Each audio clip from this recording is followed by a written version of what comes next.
The desert stretched endlessly under the crimson twilight, a vast expanse of copper sand and ancient stone formations that had witnessed countless sunsets. Dante Reeves stood at the edge of the observation deck of Research Station Meridian, his weathered hands gripping the railing as he watched the twin suns sink below the horizon. This was his sanctuary, his escape from the crowded cities of Earth, a place where he could focus on his atmospheric studies without distraction. The station hummed quietly beneath his feet, a comfortable rhythm he had grown accustomed to over the past 2 years of solitary work. He had chosen this life deliberately. After the collapse of his marriage and the painful dissolution of everything he thought he understood about connection, Dante had requested the most remote posting available. The outreach program had obliged, sending him to this monitoring station on the edge of the Kepler frontier, where he tracked weather patterns and resource signatures for the Colonial Expansion Initiative. It was lonely work, but loneliness was what he wanted. Or at least, what he thought he wanted. The alarm shattered the evening silence with a piercing wail that sent his heart racing. Dante spun toward the control panel, his eyes scanning the rapidly scrolling data on the holographic display. Unidentified object detected. Atmospheric entry at extreme velocity. Trajectory unstable. Impact imminent. His training kicked in immediately, fingers flying across the interface as he pulled up visual tracking. The long-range scanner painted a picture that made his breath catch in his throat. Something was falling from the sky, trailing fire and debris as it tore through the atmosphere. It was no meteor. The energy signature was all wrong, pulsing with patterns that suggested artificial construction and failing power systems. A ship. Someone was crashing, and they were coming down hard and fast, headed directly for the valley basin 3 kilometers north of his station. Dante did not hesitate. He grabbed his emergency field kit, activated the station's automated protocols, and sprinted toward the hangar bay where his terrain rover waited. The vehicle roared to life beneath him, powerful engines churning sand as he accelerated into the gathering darkness. The crash site beacon pulsed on his navigation screen like a desperate heartbeat, guiding him through the treacherous terrain. An ion storm was building on the eastern horizon, purple lightning dancing between massive cloud formations that crackled with dangerous electromagnetic energy. He had maybe 30 minutes before the storm hit and made any rescue attempt impossible. The desert floor blurred beneath his wheels as he pushed the rover to its limits. He found the wreckage in a shallow canyon, a twisted sculpture of metal and crystal that glowed with dying bioluminescent systems. The ship was unlike anything in human design, sleek and organic in its curves, as if grown rather than built. Pieces of the hull had scattered across the sand, some still burning with strange blue flames that gave off no heat. Dante killed the rover's engine and leaped out, his medical scanner already active in his hand. Life signs detected. Weak but present. Single occupant. He moved toward the largest section of the wreckage, where the cockpit had somehow remained partially intact. The canopy was cracked but still sealed, covered in a transparent material that shimmered like liquid glass. Through it, he could see her. Dante's mind struggled to process what his eyes were showing him. She was humanoid in basic structure, but there the similarities ended. Her skin was a pale silver that seemed to shimmer with its own inner light, marked with delicate patterns that looked like constellation maps traced in darker metallic tones. Her hair flowed around her like silk in water, each strand appearing to float with impossible grace despite the lack of movement. She was beautiful in a way that transcended human aesthetics, something that bypassed logic and spoke directly to some deeper part of his consciousness. Blood the color of liquid mercury seeped from a wound on her temple, and her breathing was shallow and labored. Dante forced himself to focus past the shock. Injured person. That was all that mattered. The canopy release mechanism was foreign technology, but engineering principles were universal. He found the emergency override, a sequence of pressure points along the seal that gave way after 3 attempts. The canopy lifted with a hiss of escaping atmosphere that smelled like ozone and unfamiliar flowers. Up close, she was even more striking. Her features were elegant and refined, with high cheekbones and a graceful bone structure that suggested both strength and delicacy.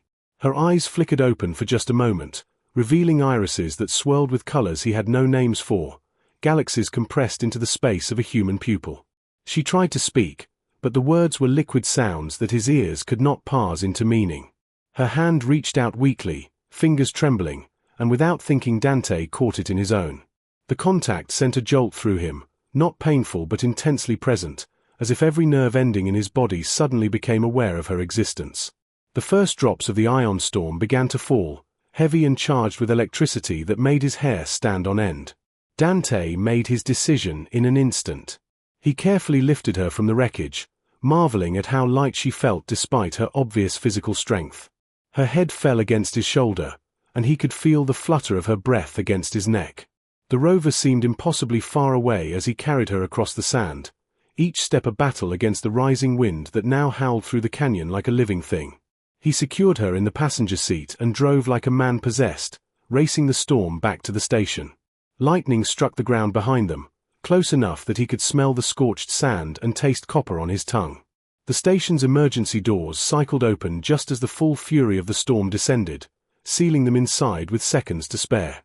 Dante carried his unexpected guest to the medical bay, laying her gently on the examination table beneath the bright surgical lights. As he worked to stabilize her vital signs with equipment designed for human physiology but adaptable enough to help, Dante Reeves realized that his life of chosen solitude had just ended. The woman from the stars breathed steadily now under his care, her silver skin reflecting the medical displays in patterns that looked almost like writing. Outside, the storm raged against the station walls, but inside, something far more powerful had just begun. Something that would change not just his life, but the future of two civilizations that had never known the other existed. The medical bay hummed with quiet efficiency as dawn light filtered through the reinforced windows, painting everything in shades of amber and gold. Dante had not slept. He sat in the observation chair beside the examination table, watching the slow and steady rise and fall of her chest, monitoring the displays that tracked her vital signs with obsessive attention. Her body was responding to the treatments, her alien physiology proving remarkably adaptable to the basic life support protocols he had improvised through the night. The wound on her temple had sealed itself with a crystalline membrane that glittered like diamond dust, a natural healing process that fascinated the scientist in him even as worry clouded his thoughts. She stirred as the morning light touched her face, those impossible eyes opening slowly to take in her surroundings. Dante saw confusion pass across her features, followed by a flash of what might have been fear, then a careful assessment as her gaze found him sitting nearby. He raised his hands slowly, palms out in what he hoped was a universal gesture of peace. Her eyes tracked the movement, intelligent and calculating, before she spoke again in that liquid language that sounded like music played on instruments he had never heard. Dante reached for the linguistic analysis device he had been preparing, a prototype translator that used pattern recognition and contextual learning to bridge communication gaps. It was designed for human dialects, but the underlying principles might work across species barriers if given enough time and data. He held it up carefully, speaking slowly and clearly into the microphone. "My name is Dante. You crashed near my research station. I brought you here to help you heal. You are safe now." The device processed his words, broke them down into phonetic and semantic components, then attempted to render them into sounds approximating her language. The result was clumsy and mechanical, but her eyes widened with understanding. She sat up slowly, wincing at the movement, and placed one elegant hand over her heart. When she spoke this time, the translator began its work, analyzing her speech patterns and building a bridge between their worlds. The words that emerged from the device were halting but comprehensible. "I am called Seris, daughter of the Valeon, explorer of distant shores. I owe you my life, Dante of the humans. Your kindness is a light in darkness." Something in the way she spoke, even filtered through the imperfect translation, touched him deeply. There was a formality to her phrasing that spoke of culture and tradition, but beneath it he detected genuine warmth and gratitude. Over the next few hours, as her strength returned and the translator learned and improved with each exchange, they began the delicate dance of mutual discovery. Seris explained that she was a scout for her people, the Valeon, a civilization that had achieved interstellar travel through methods that blended science with something she called resonance engineering, a manipulation of space itself through harmonic frequencies. Her mission had been one of peaceful exploration, mapping the outer reaches of this spiral arm of the galaxy and documenting new worlds. A cascade failure in her ship's resonance core during a routine scan had sent her spiraling out of control, crashing on this remote desert planet that her people had noted but never visited. She had expected to die in the wreckage, Her final thoughts turned toward home and family she would never see again. Instead, she had awakened to find a stranger who looked nothing like her had risked his own safety to pull her from the flames. Dante found himself talking more than he had in years, the isolation he had wrapped around himself like armor cracking under the gentle pressure of her curiosity. He told her about Earth, about humanity's first stumbling steps into the cosmos, about the colonial expansion initiative that had brought his species to dozens of worlds in search of resources and knowledge. He explained his work, the atmospheric studies and resource mapping that were his official duties, but also his personal passion for understanding alien ecosystems and the way life adapted to extreme environments. As days passed and Seris grew stronger, their conversations deepened and expanded. The translator became almost unnecessary as they learned the rhythms of each other's speech, filling in gaps with gestures and expressions that transcended language. Dante showed her around the station, his pride evident as he explained each system and how they worked together to create a sustainable research outpost in the middle of nowhere. Seris examined everything with the focused intensity of a scientist, asking questions that revealed a mind as sharp as any he had encountered. But it was in the quiet moments between words that something else began to grow. Dante would catch himself watching the way light played across her silver skin, how her hair seemed to move with a life of its own even in the still air of the station. Seris would pause in her explorations to observe him as he worked, her swirling eyes tracking his movements with an attention that felt like more than mere curiosity. There was an awareness building between them, a magnetic pull that neither had anticipated and neither could quite name. One evening, as the twin suns set in their spectacular display of color, Dante took Seris to the observation deck. He wanted to share with her what had drawn him to this lonely posting, the raw beauty of this harsh world that had become his refuge. They stood side by side at the railing, the desert spreading out before them in an endless tapestry of shadow and fading light. Seris was silent for a long moment, simply taking it in, before she turned to him with something like wonder in her expression. On my world, we have towers that reach above the clouds, cities that float on resonant fields, gardens where we have cultivated beauty for 10,000 generations.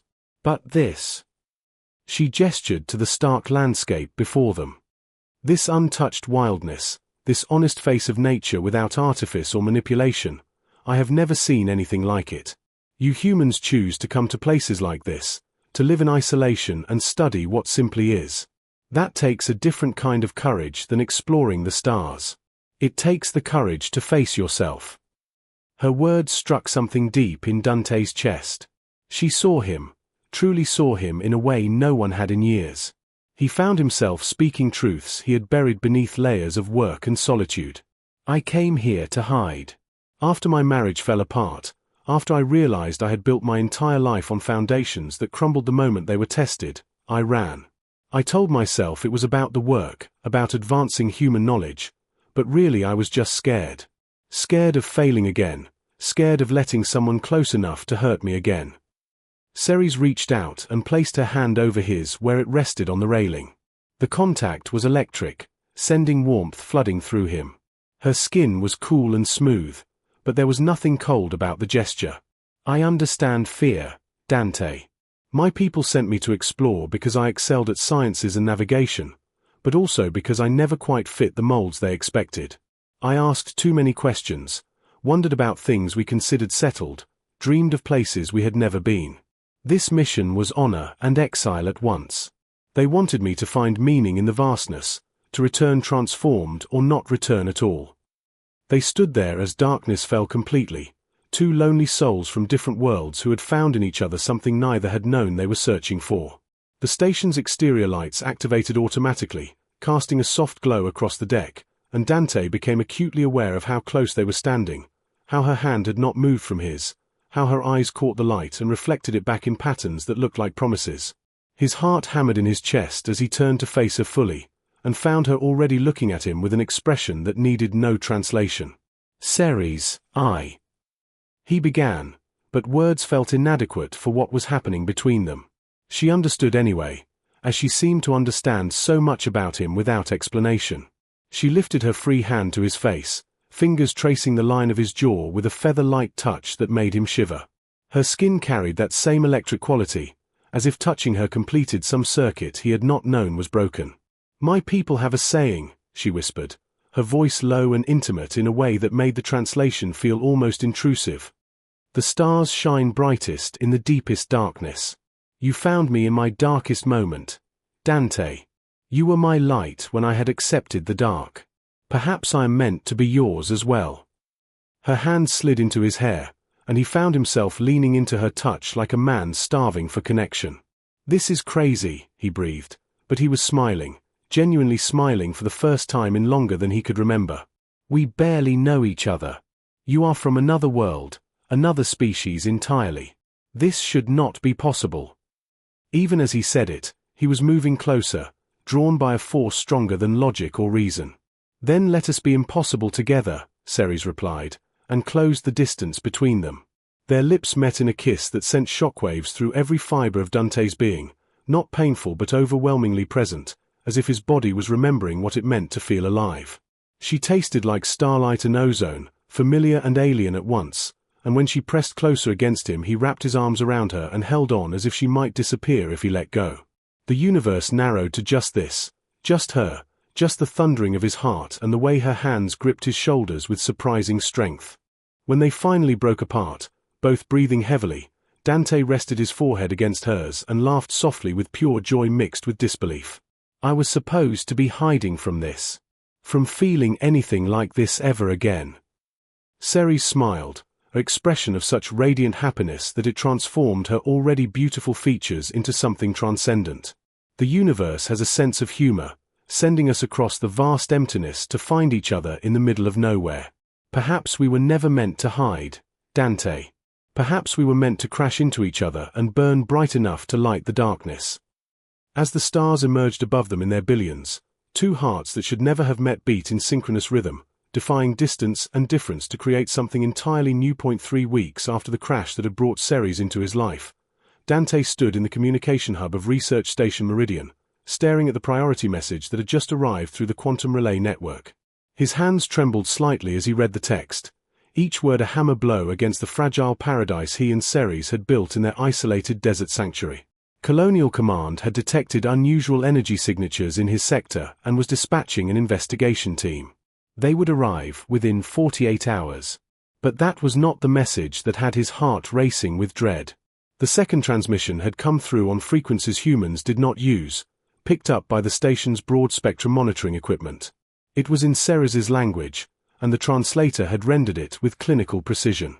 Valeon Exploration Fleet to Scout Vessel Designation Morningstar. Resonance signature detected in Kepler Frontier Sector 7. Retrieval fleet inbound. Prepare for extraction and debriefing. Remain at crash site coordinates. He had known this moment would come eventually. Seris's people would have been searching for her, and her ship's final transmission before the crash would have given them a starting point. But knowing it intellectually and facing it emotionally were entirely different experiences. He found Seris in the hydroponics bay, where she had taken to spending her mornings among the earth plants he grew for food and oxygen supplementation. She was kneeling beside a row of tomato plants, her long fingers gently examining the leaves with the careful attention she brought to everything. The sight of her there, surrounded by green growing things from his home world, filled him with an ache so profound he had to steady himself against the doorframe. She looked up as he entered, and her smile of greeting faded immediately when she saw his expression. "They found you," Dante said without preamble. "Your people. They are coming to take you home."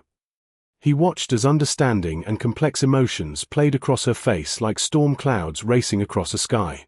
She rose gracefully to her feet, brushing dirt from her hands, and in that simple gesture he saw her retreating behind the composed mask of the explorer and scientist.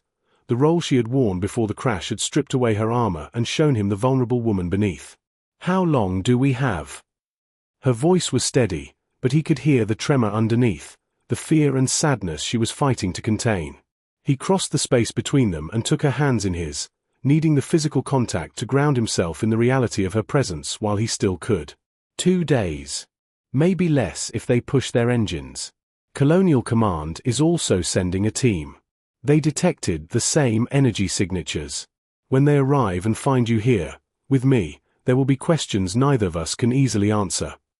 The past 3 weeks had been a revelation that Dante had not known was possible. He and Seris had fallen into each other with the intensity of people who recognized something precious and rare, something worth protecting against a universe that seemed determined to keep them apart.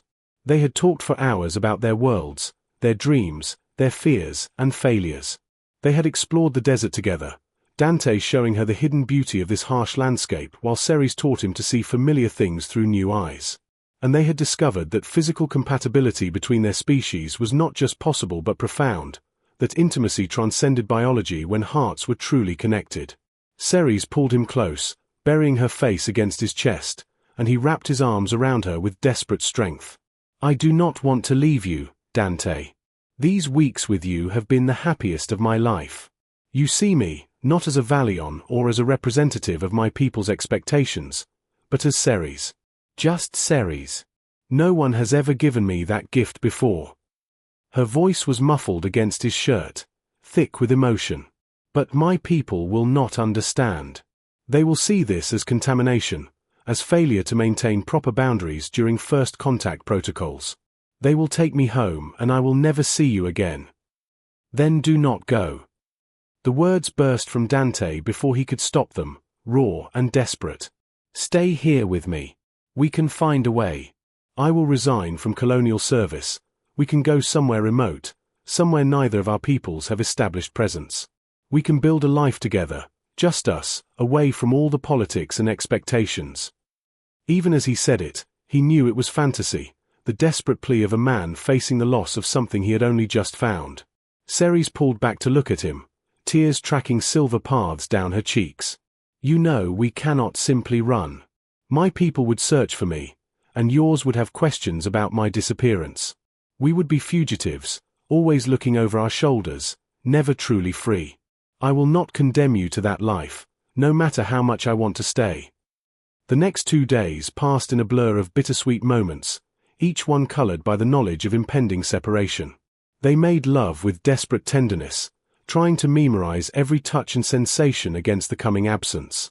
They talked through the nights, filling the hours with words because silence felt like surrender to the inevitable.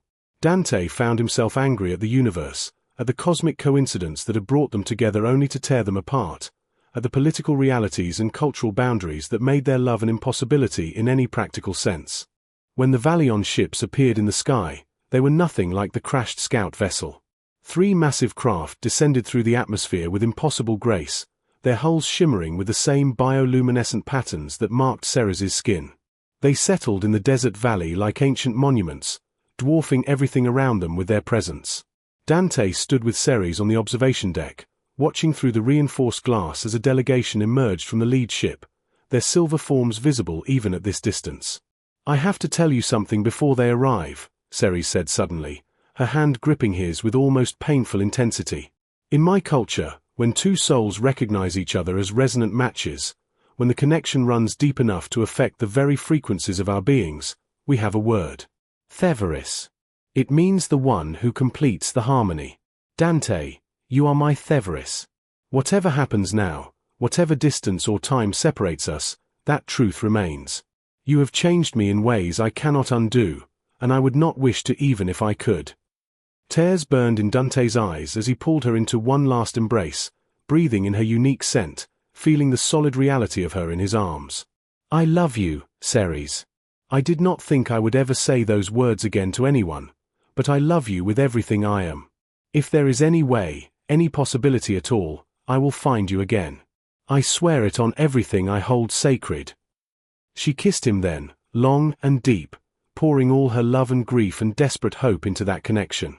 The delegation arrived at the station within the hour, and Dante met them with Seris at his side, determined to face whatever came together. The leader of the Valeon group was a tall male with intricate patterns covering his skin, his bearing suggesting high rank and authority. He spoke in their liquid language, and the translator rendered his words with formal precision. "Scout Seris, we have come to bring you home. Your survival is a matter of great relief to your family and to the Exploration Council. Come, we have medical facilities aboard that will ensure your full recovery." But Seris did not move to follow. Instead, she stepped forward and addressed her superior in their language, her voice carrying a strength and conviction that made Dante's heart swell with pride even as dread pooled in his stomach. The translated words made the Valeon delegation visibly react. I will return to give my reports and to face any consequences of my actions. But I require something in exchange. This man, Dante Reeves, saved my life at great personal risk. More than that, he has shown me that resonance can exist across species boundaries, that connection is not limited by biology or culture. I request formal negotiations between our peoples, not as conquerors or subjects, but as equals exploring the possibility of alliance and exchange. The lead Valeon's eyes narrowed as he looked between Seris and Dante, and something like understanding passed across his features. You have formed an attachment to this human. Such connections are not unprecedented in our history, but they are rare and often problematic. The Council will need to examine this situation carefully. His gaze fixed on Dante with an intensity that made him feel utterly transparent. Human Dante Reeves, what are your intentions toward Scout Seris? Dante met those alien eyes without flinching, drawing on reserves of courage he had not known he possessed. I love her. I want a future with her, whatever form that might take. If it means building a bridge between our peoples so that she and I can be together without it being seen as a scandal or a contamination, then I will dedicate my life to that work. Your people have achieved wonders with your resonance technology. Mine have our own strengths, our adaptability, and our relentless drive to overcome obstacles. Together, what might we accomplish? The Valeon delegation conferred in low tones, their body language suggesting debate and uncertainty. Finally, the leader turned back to them with an expression that might have been the beginning of respect. This is unprecedented, but perhaps that is appropriate for first contact between our civilizations. I will relay your proposal to the Council. Scout Seris, you will return with us for debriefing, but you will not face censure for your actions during this crisis. Dante Reeves, I suggest you prepare similar proposals for your own authorities. If both our peoples can be convinced that there is value in formal relations, then perhaps there is a path forward. As Seris prepared to board the Valeon ship, she turned back to Dante one last time. The distance between them felt like a physical thing, a vast gulf that he ached to cross. But in her eyes he saw not goodbye but promise, not ending but beginning. She pressed something into his hand, a small crystalline device that pulsed with soft light. It is a resonance beacon, attuned to my specific frequency. No matter how far apart we are, you will be able to find me. And I will find you. This is not over, my Seris. This is only the first chapter. Dante watched the Valeon ships rise into the sky and disappear among the stars, his hand clutching the beacon so tightly it left marks on his palm. Around him, the colonial investigation team was arriving, full of questions and protocols and bureaucratic complications. But he barely noticed them. His mind was already racing ahead, planning and strategizing, thinking about how to turn an impossible love into the foundation for something greater. If it took him the rest of his life, he would build that bridge between worlds. He would prove that the distance between stars meant nothing when hearts resonated in harmony. The desert wind whispered across the sand as night fell, carrying with it the promise of storms to come and clear skies beyond them. Dante stood alone on the observation deck where they had shared their first kiss, looking up at the vast expanse of stars, and smiled. Somewhere up there, Seris was looking at the same stars. And somewhere in the future they would build together. Those stars would light the way home for both of them.